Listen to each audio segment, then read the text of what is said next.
और वो नारी उसके पति की पत्नी बनकर आए तो बहुत दुख पूर्वक हो जाता है,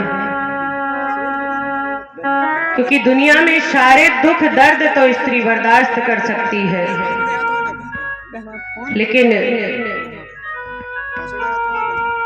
हमारे समाज में एक शब्द कहा जाता है, शौत नहीं बर्दाश्त होती। मगर आज रानी सुनीति पुत्र मोह में पड़ करके महाराज उत्तानपाद से कहने लगी कि हे प्रभु, अगर हमारे पुत्र नहीं होगा तो ये राजपाट धन धाम संपदा किस काम की? आपके बाद इस वंश को कौन चलाएगा? आज महाराज विवश हो गए रानी की बात सुन करके और दूसरे विवाह के लिए मान गए। महाराज इधर होता क्या है, महाराज उत्तानपाद ने दूसरा विवाह कर लिया महारानी सुरुचि के साथ। आज जैसे ही महारानी सुरुचि ब्याह करके महलों के दरवाजे पर आई और जैसे ही महारानी सुनीति को देखा है तो महाराज से पूछा ये कौन है? तो महाराज ने बताया कि ये हमारी पहली रानी है सुनीति। आज जैसे ही सुरुचि ने ये शब्द सुना तो उसके हृदय पर आघात हुआ और वो कहने लगी कि जब पहले ही एक तुम्हारी नारी थी तो मुझे यहाँ क्यों लाए हो?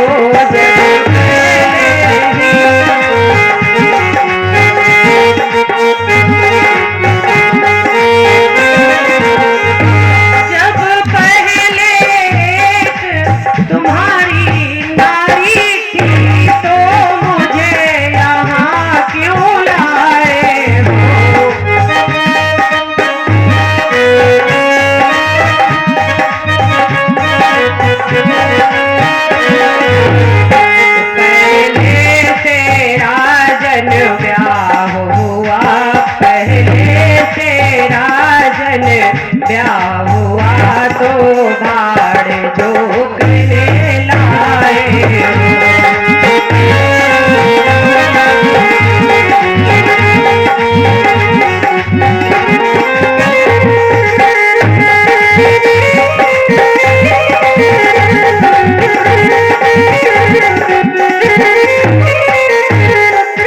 आज महाराज ने जैसे ही महारानी सुरुचि के ऐसे शब्द सुने तो आज महाराज कुछ ना कह सके, चुप होकर शांत होकर सुनीति की तरफ देखने लगे। आज महाराज देखिए महारानी सुनीति का कितना दिव्य है। वो कहने लगी, अरे बहन तो इतना क्रोधित क्यों हो रही है? आओ गृह प्रवेश करो, ये घर संसार ये राजपाट सब कुछ तुम्हारा है। मैं तो इस घर की दासी हूँ, तुम जैसा कहोगी मैं वैसा करूंगी। मगर कहते हैं ना कि जिसकी जैसी सोच होती है ना उसकी वैसी ही भावनाएं होती हैं। आज महारानी सूरज महलों के अंदर आती तो है पर राजा से ये वचन ले लेती हैं कि मैं तुम्हारे साथ गृहस्थ आश्रम में कदम तभी रखूंगी जब महारानी सुनीति को आप घर से निकाल देंगे। आज ऐसा सुनकर के महाराज को बहुत दुख हुआ। आज महारानी सुनीति से कहने लगे, महाराज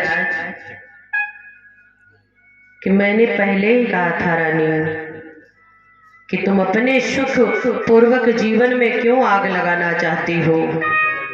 तुमने हमारी बात नहीं मानी और आज वही सामने आ गया। आज महारानी सुनीति महलों को छोड़ करके खेतों में चली जाती हैं, जंगलों में चली जाती हैं। इधर रानी सुरुचि महाराज उत्तानपाद के साथ महलों में सुखपूर्वक जीवन बिताती हैं और उधर महारानी सुनीति बहुत कष्ट उठा रही हैं। मेरे प्यारे भागवत भक्तों, इधर कुछ काल बीतता है। कुछ समय के बाद महारानी सुरुचि गर्भवती होती हैं और एक बार की बात है कि राजा उत्तानपाद शिकार खेलने के लिए वन को गए। आज शिकार को खेलने के लिए जब वन को गए तो लौटते वक्त उन्हें देर हो गई, अंधेरा हो गया और रास्ते में उन्हें अपनी पहली रानी सुनीति की याद आ गई। आज महाराज सुनीति के पास पहुंच गए। आज जैसे ही अपने पति को अपने द्वार पर देखा, आज महारानी सुनीति ने बड़े आदर से, बड़े प्रेम से महाराज को अंदर बुलाया, चरण धो करके चरणोदक लिया और उनसे उनके आने का, उनके जीवन का सारा वृत्तांत पूछा। आज महाराज उस रात, उस संध्या की बेला को वहीं रुक गए और ये लीला थी परमपिता परमेश्वर की, क्योंकि अगर महाराज उस दिन महारानी सुनीति के पास नहीं जाते तो भक्त ध्रुव का जन्म कैसे होता। आज वही महाराज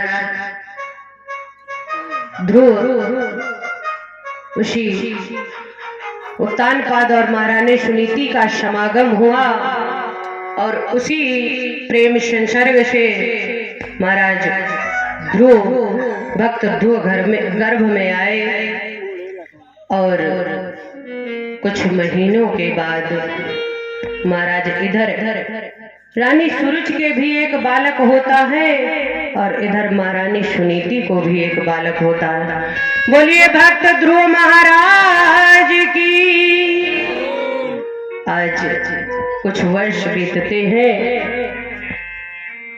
और इधर महलों में तो खुशियां हैं, लेकिन उधर जो महारानी सुनीति खेतों में रह रही हैं, कैसे पाल रही हैं अपने बेटे को, क्योंकि एक माँ अपनी संतान के लिए क्या नहीं करती। और वही संतान जब बड़ी होकर के माँ बाप को दुख देती है तो बहुत हृदय दुखता है।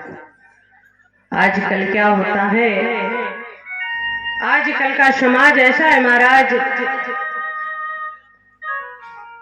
कि बेटे की शादी हो जाए तो वो सब कुछ भूल जाता है। बेटियों की शादी हो जाए तो वो सब कुछ भूल जाती हैं, लेकिन ऐसा नहीं करना चाहिए, क्योंकि माँ बाप वो पूंजी है। माँ बाप इस धरती पे, इस धराधाम पे प्रभु का अवतार है, क्योंकि एक माता पिता ही ऐसा शब्द है जिसमें माता का नाम पहले आता है।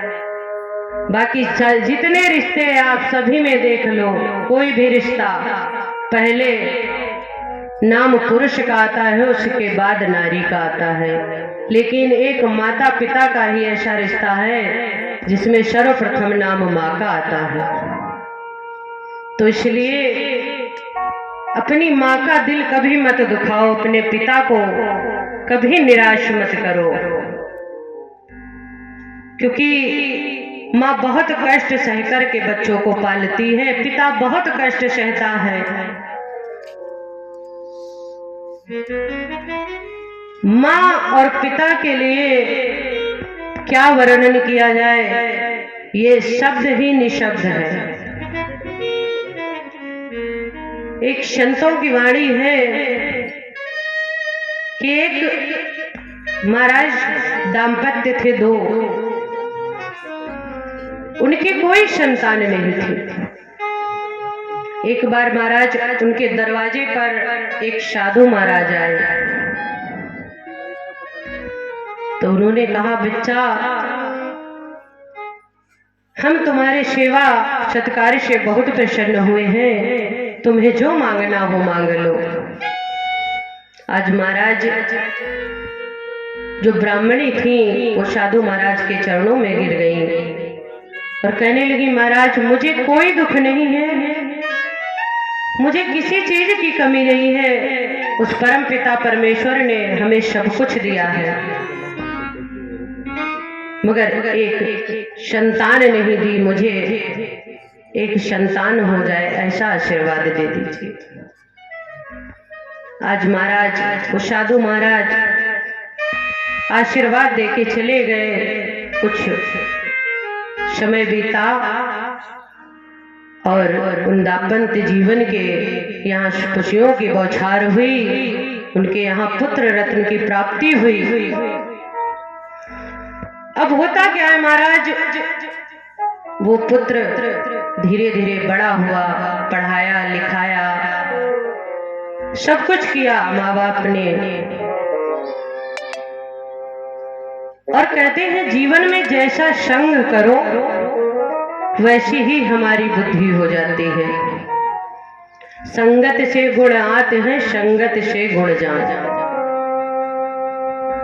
तो जीवन में सत्संग जरूर करिए, क्योंकि सत्संग ही ऐसी पूंजी है जिससे जीवन कृतार्थ होता है। और बाबा गोस्वामी तुलसीदास जी ने मानस में लिखा भी है कि बिनु सत्संग विवेक न होई, राम कृपा बिनु सुलभ न सोई।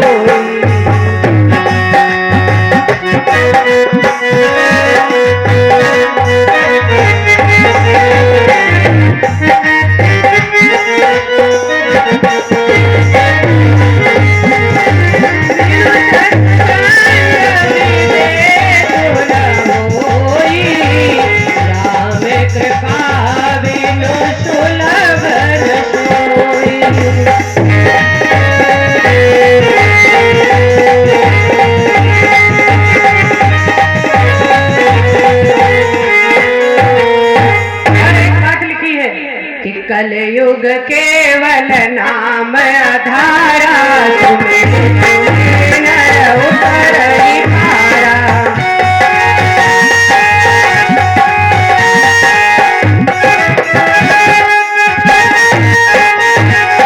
उदय होई जब पुण्य पुरानी, उदय होई जब पुण्य पुरानी, तब भावैया राम कहानी।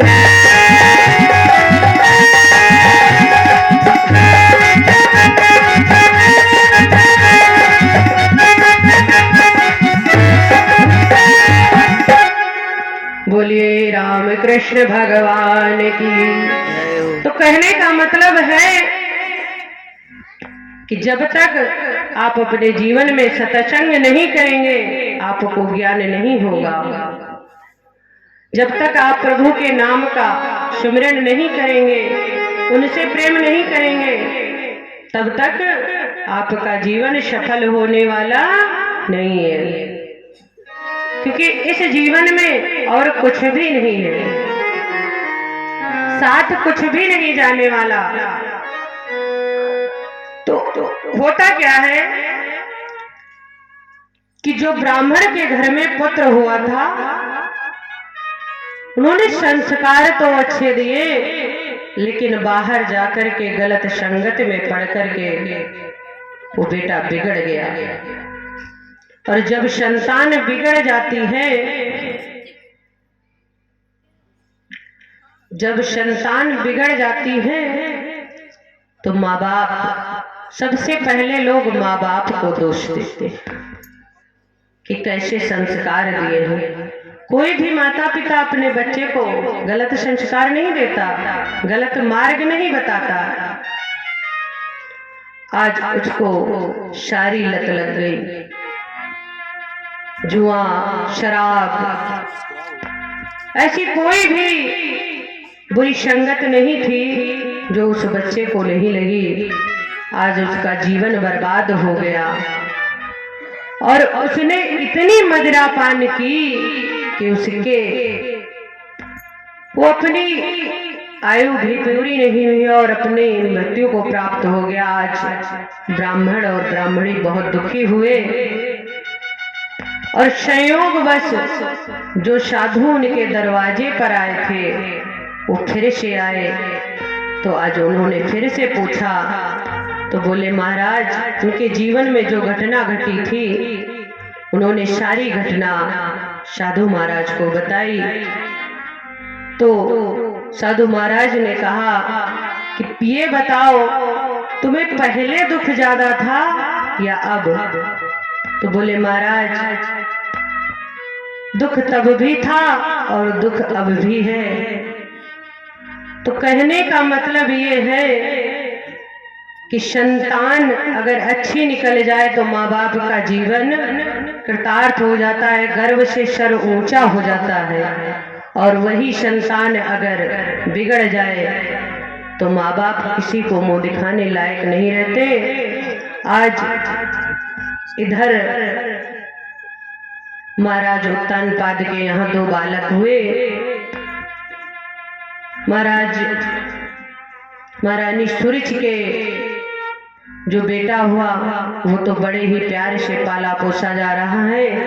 और इधर महारानी सुनीति ने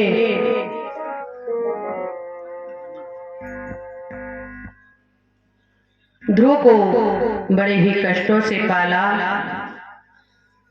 होता क्या है महाराज, एक बार ध्रुव कुछ बालकों के साथ खेलते हुए महाराज उत्तानपाद के महलों में जा पहुंचे। और इधर महाराज उत्तानपाद सिंहासन पे विराजमान थे और उनकी गोद में उत्तम, सुरुचि के बालक का नाम था उत्तम, वो उनकी गोद में खेल रहा था। इधर महाराज ध्रुव भी जाकर के महाराज की गोदी में बैठ गए। आज जैसे ही महारानी सुरुचि ने देखा कि महारानी सुनीति का बेटा ध्रुव आकर के महाराज की गोद में बैठ गया, तो आज हाथ पकड़ के झटक दी है और बोली, तुम्हारी ये मजाल कि तुम राजा की गोद में बैठो। अगर राजा की गोद में बैठना है तो मेरे गर्भ से जन्म लेना होगा। महाराज आज ध्रुव रोते हुए अपनी माँ के पास आ गए और माँ को सारी बात बताई। महाराज आज महारानी सुनीति ने ध्रुव को बताया, अरे बेटा, तुम धरती के पिता के लिए रो रहे हो, उस परम पिता को याद करो। अगर तुम्हें गोदी ही पानी है तो उस परम पिता को याद करो। आज महारानी सुनीति ने जब ऐसे वचन ध्रुव से कहे तो आज उस छोटे से बालक के मन में उस परम पिता को याद करने के लिए उस परम ब्रह्म ईश्वर की भक्ति जग गई।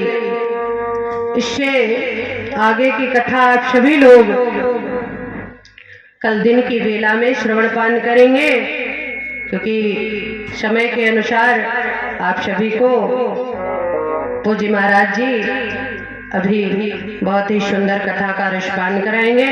इन्हीं शब्दों के साथ अपनी वाणी को विराम देते हैं। सभी लोग 2 बार प्रभु के पावन नाम का संकीर्तन करें। और उसके बाद बहुत ही सुंदर कथा का रसपान करें। बोले बाके बिहारी लाल की, उनकी वृंदावन बिहारी लाल की। सभी लोग बड़े भाव से बोलेंगे। ये हमारे भैया गुड्डू मिश्रा बहरिया निवासी 101 रुपए का दान करते हैं।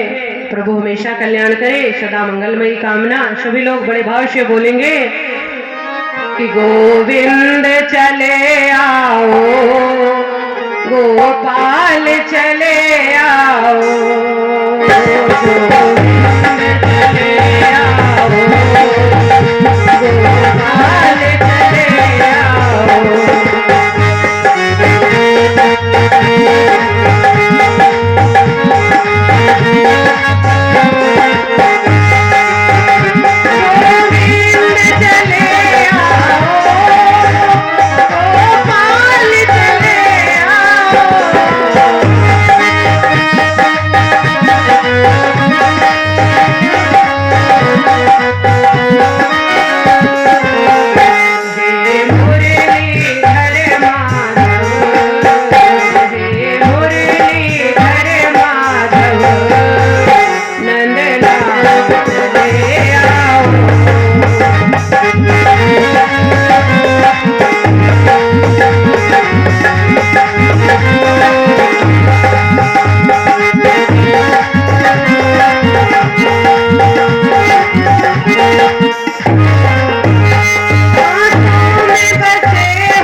सांसों में तो बचे हो, धड़कन में भी धड़कते हो। अब कुछ ऐसा करो, सांसों में बचे हो, धड़कन में धड़कते हो। कुछ ऐसा करो, कुछ ऐसा करो भगवती, सांसों में समा